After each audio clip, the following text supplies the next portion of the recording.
Hello everyone. सो अभी तक हमने डिस्कस किया था introductory part of remuneration and incentives chapter. Now we are going to start with the techniques और the methods of remuneration which are important from your examination point of view. अब हमने जो start करनी है technique वो है second, result based और piece based method. अब इस टेक्निक में हम ये तीन मेथड्स रीड आउट करेंगे और उनके प्रैक्टिकल्स भी सॉल्व करेंगे।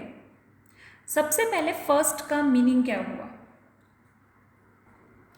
First method straight piece rate method ये कहता है कि अगर तो आपने 100 यूनिट्स प्रोड्यूस किए हैं, फॉर एग्जांपल हम एक एग्जांपल लेते हैं दो वर्कर्स की, एक है आपका वर्कर ए और एक है आपका वर्कर बी। हम जो रेट पे कर रहे हैं वो पे कर रहे हैं 10 रुपीज़ पर यूनिट, कि जो जितने यूनिट्स बनाएगा उसको एक यूनिट के पीछे 10 रुपीज़ मिलेंगे। वर्कर ए ने प्रोड्यूस किए हैं 100 यूनिट्स और वर्कर बी ने प्रोड्यूस किए हैं 150 यूनिट्स। दैट मीन्स ए के केस में जो उसकी सैलरी हो जाएगी वो हो जाएगी 1000 और बी के केस में जो सैलरी हो जाएगी वो हो जाएगी 1500। ये है आपका स्ट्रेट पीस रेट मेथड, मतलब जो जितना प्रोड्यूस करेगा उसको उतना ही मिलेगा। हम यहाँ पर ये कंपेयर नहीं करेंगे कि बी ने ज़्यादा एफिशिएंसी के साथ काम किया है तो उसको एक्स्ट्रा पे किया जाए, या फिर ए की एफिशिएंसी कम है तो उसको कम पे किया जाए। हम ये यहाँ पर नहीं देखेंगे। That is why it is called straight piece rate method. जिसने जितना प्रोड्यूस किया उसको उसके अकॉर्डिंग मल्टीप्लाई करके पे कर दो। अब सेकेंड टेक्निक क्या कहती है। सेकेंड टेक्निक है आपकी Taylor's differential piece rate system. By the name it indicates कि आपने डिफरेंस क्रिएट करना है अपने एफिशिएंट एंड इनएफिशिएंट वर्कर्स में, कि जो ज़्यादा अच्छे से प्रोड्यूस कर रहा है उसको एक्स्ट्रा पे करो और जिसकी एफिशिएंसी मतलब आउटपुट की जो रेशो है वो कम है उसको आप कम पे करो। तो ये उसके लिए स्लैब रेट्स क्रिएट कर देता है और हम फिर अपने वर्कर्स को पे करते हैं। अब वो स्लैब रेट्स क्या हैं? वो स्लैब रेट्स फिक्स की गई हैं। So these are the slab rates which work for Taylor's differential piece rate system. अब ये कहता है कि अगर तो आपका actual output is more than और इक्वल टू स्टैंडर्ड आउटपुट, मतलब हमें बता दिया जाएगा कि स्टैंडर्ड आउटपुट कितना है, कि एक घंटे में एक वर्कर को कितना प्रोड्यूस करना चाहिए। अगर तो आप उसके इक्वल या उससे ज़्यादा, मोर देन और इक्वल टू, उसके इक्वल या उससे ज़्यादा प्रोड्यूस करते हो तो फिर आपका रेट जो रहेगा वो 120 ऑफ बेसिक पीस रेट रहेगा। मतलब अगर मैं एग्जांपल लूँ कि मेरा एक वर्कर है, हमें बताया गया है कि हमारा जो स्टैंडर्ड रेट है एक घंटे में एक वर्कर को 100 यूनिट्स प्रोड्यूस करने चाहिए। हमारे ए वर्कर ने एक घंटे में 100 यूनिट्स प्रोड्यूस किए हैं। अगर वो 100 यूनिट्स प्रोड्यूस करता है तो उसको नॉर्मल जो रेट ऑफ पर यूनिट मिलेगा वो मिलेगा 10 रुपीज़। अगर वो 100 यूनिट्स प्रोड्यूस करता है एक घंटे में तो उसको ₹10 पर यूनिट मिलेगा। ए वर्कर ने 100 यूनिट्स प्रोड्यूस किए तो उसके अकॉर्डिंग क्या बनता है कि उसको हम 10 रुपये पर यूनिट पे करें, बट नहीं, हम उसको कितना पे करेंगे 120%, मतलब 10 रुपीज़ से ज़्यादा पे करेंगे क्योंकि उसने स्टैंडर्ड आउटपुट या उससे ज़्यादा प्रोड्यूस किया है। तो यहाँ पर हम इसको मल्टीप्लाई कर देंगे बाय 120%। अब यहीं पर ही मैं एक और केस लेती हूँ।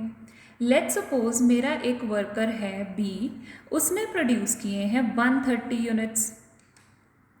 तो 130 पर यूनिट रेट है 10, क्योंकि उसने स्टैंडर्ड आउटपुट से ज़्यादा प्रोड्यूस किया है तो ये स्लैब रेट चलेगी।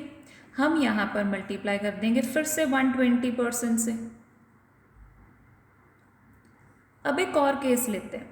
लेट्स सपोज मेरा एक वर्कर है सी, उसने प्रोड्यूस किया है 99 units, means less than standard output. Standard output was 100, उसने उससे कम प्रोड्यूस किया है।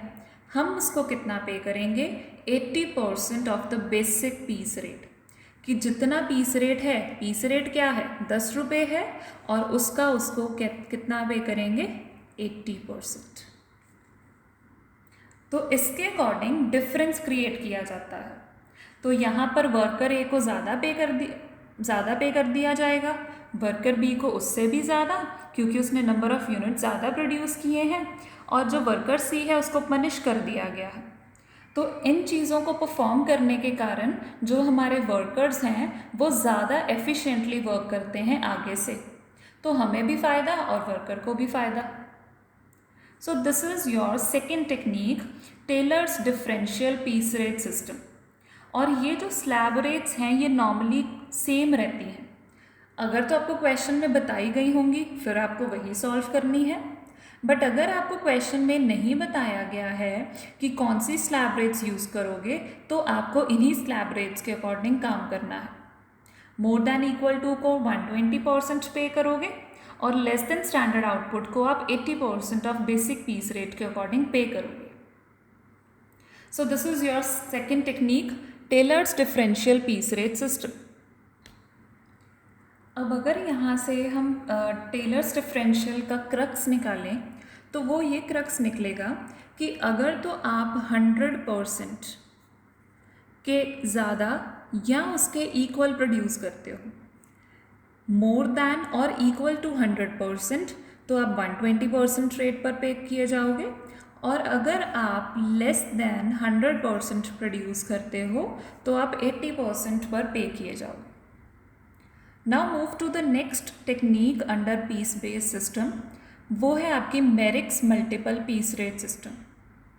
अब अगेन ये भी क्या है, आपके लिए स्लैब रेट्स डिसाइड कर देते हैं।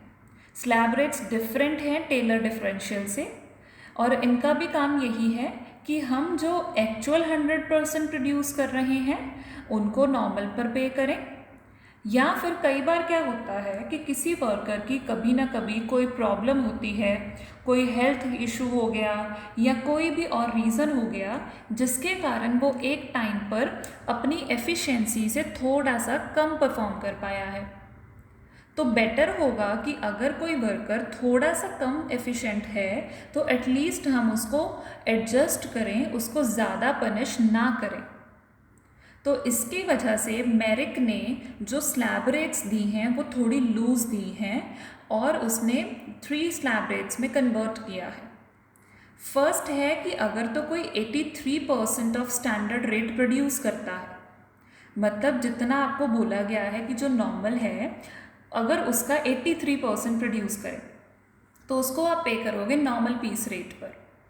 अगर मैं अब यहाँ पर सेम एग्जांपल लूँ, मैंने स्टैंडर्ड रेट लिया था 100 यूनिट्स, तो अगर मेरा कोई वर्कर 83% पर काम करे, मतलब वो 83 यूनिट्स अगर बनाता है तो मैं उसको 10 रुपये के अकॉर्डिंग पे करूँगी। मतलब वो स्टैंडर्ड से थोड़ा सा कम है तो मैं उसको पनिश नहीं कर रही हूँ, उसके वेजेस को डिडक्ट नहीं कर रही हूँ, उसको नॉर्मल पे कर रही हूँ।